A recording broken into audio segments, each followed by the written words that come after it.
বন্ধুরা, এসে গেছি ইতিহাস বিদ্যার্থী টিউটোরিয়াল চ্যানেলে। আজ আমি জুলাই বিপ্লবের সম্বন্ধে আলোচনা করব। তাহলে আলোচনাটা শুরু করি। জুলাই বিপ্লব কেন হয়েছিল তার আগের ঘটনা জানা দরকার। সেটা হচ্ছে, ভিয়েনা বৈঠকের সিদ্ধান্ত অনুসারে ফ্রান্সের সিংহাসনে বিলম্বিত বুর্ব রাজবংশকে পুনঃপ্রতিষ্ঠিত করা হয়েছিল।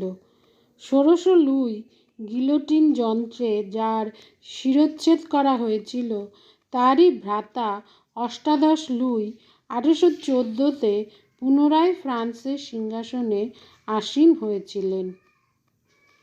স্বৈরতন্ত্রকে আঁকড়ে ধরে আর দেশ শাসন বুর্ব রাজাদের পক্ষে সম্ভব ছিল না। ফরাসি বিপ্লবের মাধ্যমে ফরাসিবাসী ঈশ্বর বা খোদা প্রদত্ত অধিকারকে নাকচ করে দিয়েছিল। অষ্টাদশ লুইয়ের পুনঃপ্রতিষ্ঠার মাধ্যমে সেই অধিকারই যেন পুনর্বাসন পেয়েছিল। যাই হোক, 1814-তে অষ্টাদশ লুই ফরাসিবাসীকে যে চার্টার বা সনদ উপহার দিয়েছিলেন, তাতে তার উদারনৈতিক মনোভাবই প্রকাশ পেয়েছিল। অষ্টাদশ লুই নির্বাচনমূলক আইনসভা, ব্যক্তি স্বাধীনতা, ধর্মীয় স্বাধীনতা, সংবাদপত্রের স্বাধীনতা প্রভৃতি গণতান্ত্রিক অধিকারকে স্বীকৃতি দিয়েছিলেন। এইভাবে ফ্রান্সে নিয়মতান্ত্রিক রাজতন্ত্রের প্রথম পরীক্ষা নিরীক্ষা শুরু হয়েছিল বলা যেতে পারে। কিন্তু 1820 খ্রিস্টাব্দে ফ্রান্সে উগ্র রাজতন্ত্রী শাসন প্রচলিত হওয়ায় বুর্ব রাজতন্ত্র ফ্রান্স থেকে পুনরায় উচ্ছেদ হয়ে গিয়েছিল।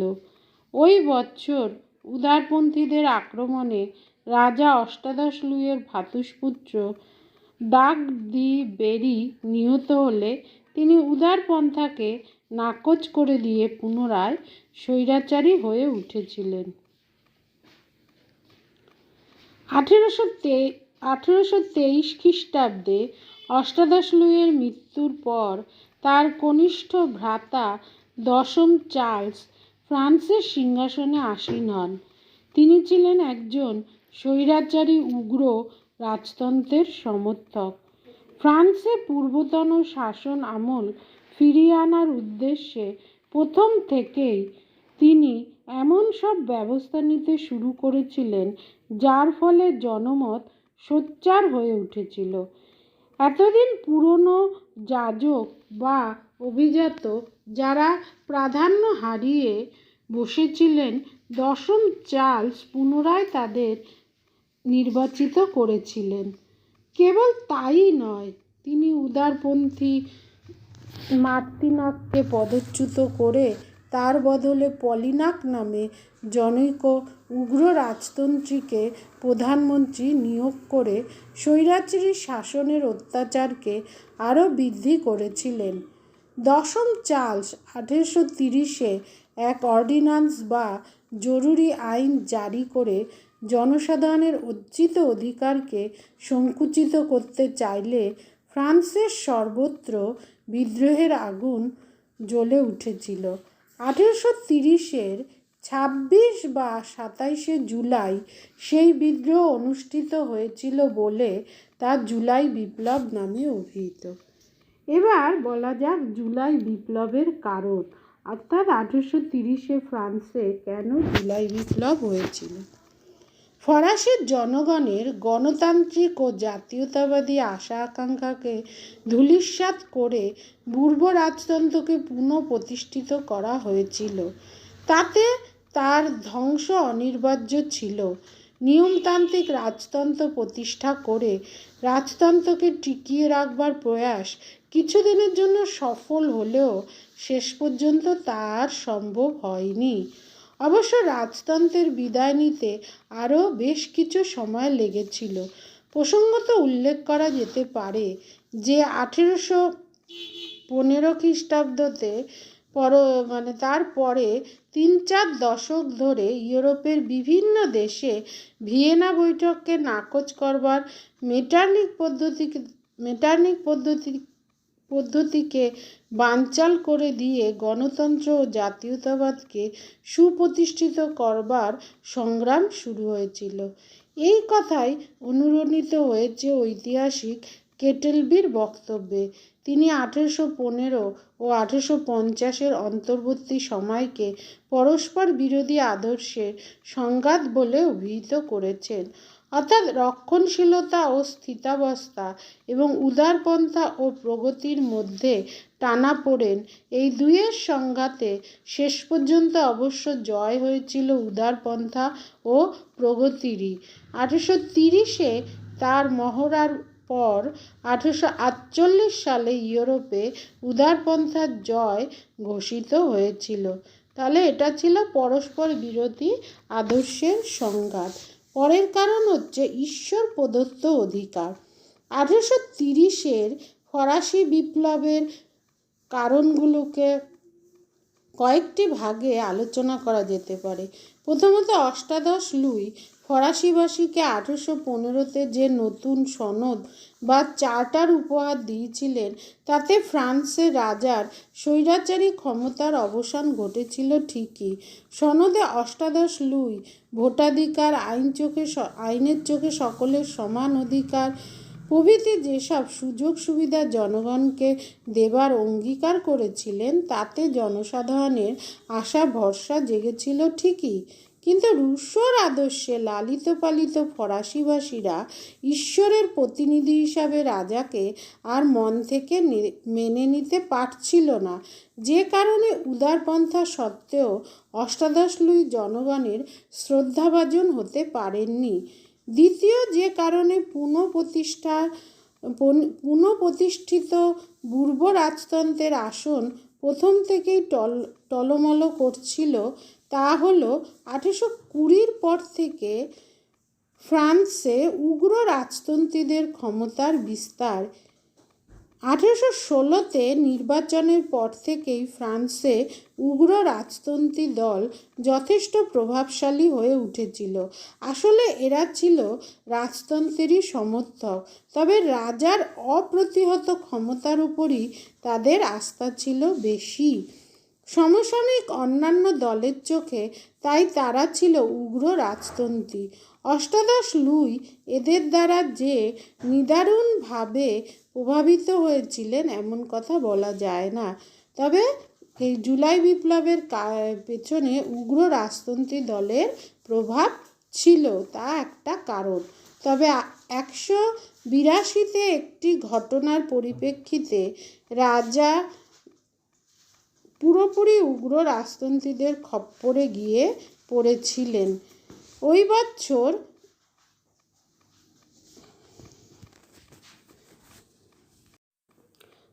ওটা 182 হবে না, 1822-এ একটি ঘটনার পরিপ্রেক্ষিতে রাজা পুরোপুরি উগ্র রাজতন্ত্রীদের খপ্পরে গিয়ে পড়েছিলেন। ওই বছর প্রজাতন্ত্রীদের হাতে রাজপরিবারের ডাক দি বেরি নিহত হলে অষ্টাদশ লুই তার উদারনৈতিক মনোভাব বিসর্জন দিয়ে উগ্র রাজতন্ত্রীদের সঙ্গে হাত মিলিয়েছিলেন। এমনকি রিচলিও নামে নতুন যিনি প্রধানমন্ত্রী হয়ে আসেন, তিনি প্রথমে সনদে দেয়া অষ্টাদশ লুইয়ের অঙ্গীকারগুলো মুলতুবি ঘোষণা করেছিলেন। বলা বাহুল্য, পুনঃপ্রতিষ্ঠিত পূর্ব রাজতন্ত্রের স্বৈরাচারী প্রবণতার বিরুদ্ধে ফ্রান্সে জনমত সোচ্চার হয়ে উঠতে থাকে। পরেরটা হচ্ছে কারণ হচ্ছে দশম চার্লসের স্বৈরতন্ত্র। 1824 খ্রিস্টাব্দে অষ্টাদশ লুইয়ের মৃত্যুর পরে তার ভ্রাতা দশম চার্লস, যিনি রাজপদে আসীন হয়েছিলেন, তার আমলে ফ্রান্সে যেন পূর্বতন শাসনামলই ফিরে এসেছিল।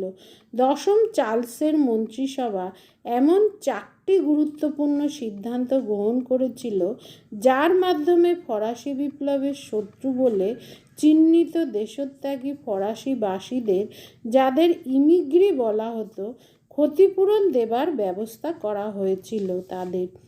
এবং সম্পত্তির উপর নতুন কর চাপানো হয়েছিল। তাছাড়া সংবাদপত্রের উপর বিধিনিষেধ সেই সময় আরোপ করেছিলেন দশম চার্লস। এইসব ব্যবস্থার ফলে স্বাভাবিকভাবেই জনসাধারণের মধ্যে অসন্তোষ জমা হচ্ছিল। আলফ্রেড কোবানের a history of modern France গ্রন্থে তিনি দেখিয়েছেন যে 1830-এর বিপ্লবের রাজনৈতিক কারণ অপেক্ষা ধর্মীয় কারণ অনেক বেশি গুরুত্বপূর্ণ।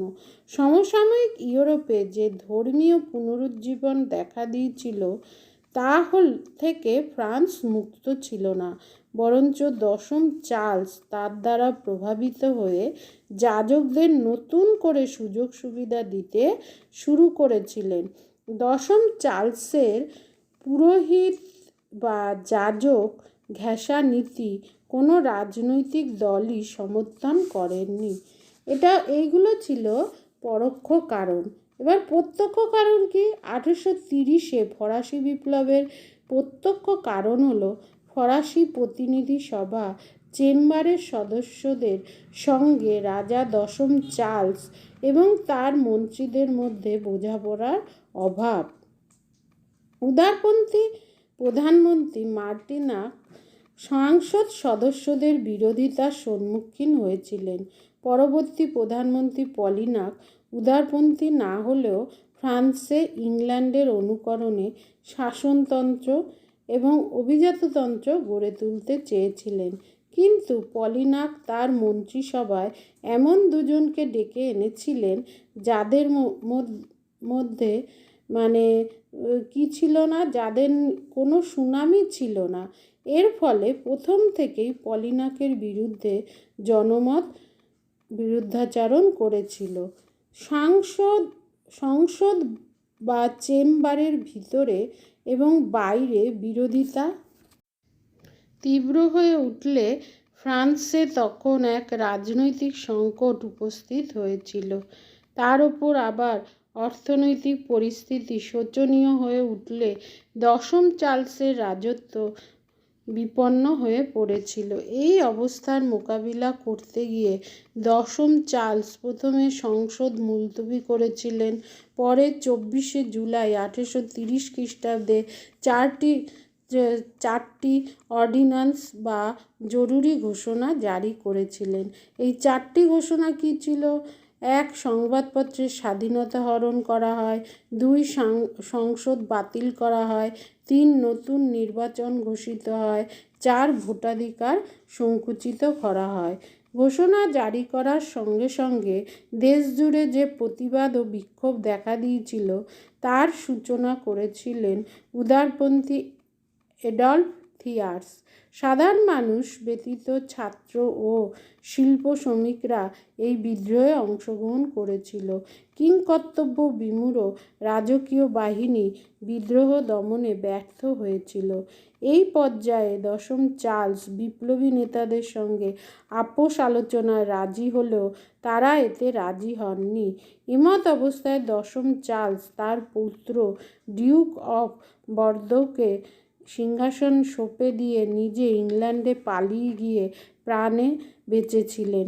কিন্তু থিয়ার্সের নেতৃত্বে বিপ্লবীরা লুই ফিলিপকে রাজা বলে ঘোষণা করে 30শে জুলাই 28 থেকে 30শে জুলাই 3 দিনের এই জুলাই বিপ্লবে ফ্রান্সে পুনঃপ্রতিষ্ঠিত পূর্ব রাজতন্ত্রের সমাপ্তি ঘটেছিল। ফ্রান্সে এখন নতুন যিনি রাজা হয়ে আসেন তিনি ছিলেন আর্লিয়ান পরিবারভুক্ত। তাহলে জুলাই বিপ্লবের ফলে কি হয়েছিল? জুলাই বিপ্লবের ফলে ফ্রান্স এই বিপ্লবের প্রভাব সারা ইউরোপে পড়েছিল। প্রথমত এই বিপ্লবের ফলে সারা ইউরোপে ছড়িয়ে পড়েছিল। তার পিছনে কয়েকটি গুরুত্বপূর্ণ দিক আছে।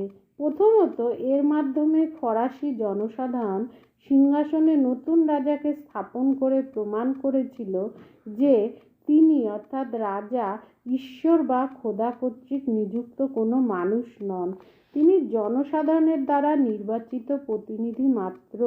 অল্প কথায় জুলাই বিপ্লব একথা নিঃসন্দেহে প্রমাণ করেছিল যে জনসাধারণই সার্বভৌম ক্ষমতার অধিকারী। দ্বিতীয়ত, জুলাই বিপ্লবকে ভিয়েনা বৈঠকের সিদ্ধান্তের বিরুদ্ধে ফরাসিবাসীরা প্রথম সার্থক প্রতিবাদ বলা যেতে পারে। পূর্ব রাজবংশের অবসান ঘটিয়ে এই বিপ্লব ভিয়েনায় গৃহীত ন্যায্য অধিকার নীতির উপরও চরম আঘাত এনেছিল। তৃতীয়ত, জুলাই বিপ্লব জনসাধারণের শক্তি সম্পর্কে সচেতনতা এনে দিয়েছিল যে সংঘবদ্ধ জনসাধারণ যে কি বিপুল ক্ষমতার অধিকারী তা সকলের কাছে স্বচ্ছ কাচের মতো পরিষ্কার হয়ে গেছিল।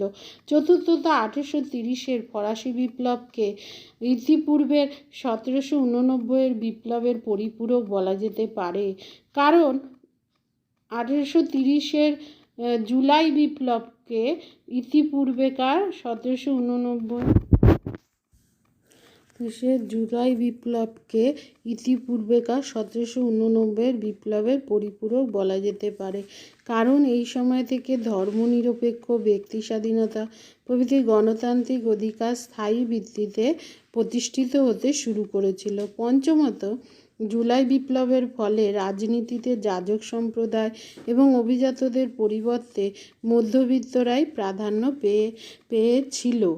ফ্রান্সে পূর্ব রাজবংশের যে পতন ঘটেছিল তার একটা ইউরোপীয় দিকও ছিল। পূর্বদের আমলে ফ্রান্সে রাশিয়া বন্ধুত্বের অবসান ঘটেছিল। ফ্রান্স তখন থেকে ইংল্যান্ডের উপর নির্ভরশীল হয়ে পড়েছিল, কিন্তু তা থেকে গুরুত্বপূর্ণ হলো ইউরোপীয় বিভিন্ন দেশে মানুষের দমিত আশা আকাঙ্ক্ষার ওপর জুলাই বিপ্লবের প্রভাব। জুলাই বিপ্লবের অন্যতম নেতা মিশেলেট ফ্রান্সকে মানবতার কাণ্ডারি বলে অভিহিত করেছিলেন। ইউরোপের সকল দেশই ফ্রান্সকে স্বাধীনতা ও জাতীয়তাবাদের তীর্থক্ষেত্র বলে মেনে নিয়েছিল। ফ্রান্সের কাছ থেকে প্রেরণা পেয়ে হল্যান্ডের বিরুদ্ধে বেলজিয়ামের মানুষ স্বাধীনতার যুদ্ধ শুরু করেছিল। তাছাড়া জুলাই বিপ্লবের প্রভাবে জার্মানিতে গণজাগরণ দেখা দিয়েছিল। জার্মানির স্যাক্সনি, হ্যানোভার প্রভৃতি জায়গায় মানুষ উদারনৈতিক শাসন ব্যবস্থা প্রবর্তনের দাবিতে আন্দোলন শুরু করেছিল। জুলাই বিপ্লবের সূত্র ধরে স্পেন এবং পর্তুগালের অধিবাসীরা গণতান্ত্রিক শাসন ব্যবস্থা প্রবর্তনের দাবিতে তুমুল আন্দোলন শুরু করেছিল। এই আন্দোলনের চাপে পড়েই সেখানকার শাসকরা উদারনৈতিক শাসন ব্যবস্থা প্রবর্তনে বাধ্য হয়েছিলেন। সবশেষে বলা যেতে পারে যে জুলাই বিপ্লব থেকে শিক্ষা নিয়েই ইংল্যান্ডের শ্রমিক সংগঠনগুলি ধর্মঘট বা অন্যান্য চরমপন্থা থেকে সরে এসে রাজনৈতিক আন্দোলনের দিকে ঝুঁকেছিল। ইংল্যান্ডের এই পরিপ্রেক্ষিতেই চার্টিস্ট আন্দোলনের সূত্রপাত হয়েছিল। তাহলে দেখা হচ্ছে পরবর্তী ভিডিওতে। চ্যানেলটা অবশ্যই সাবস্ক্রাইব করো।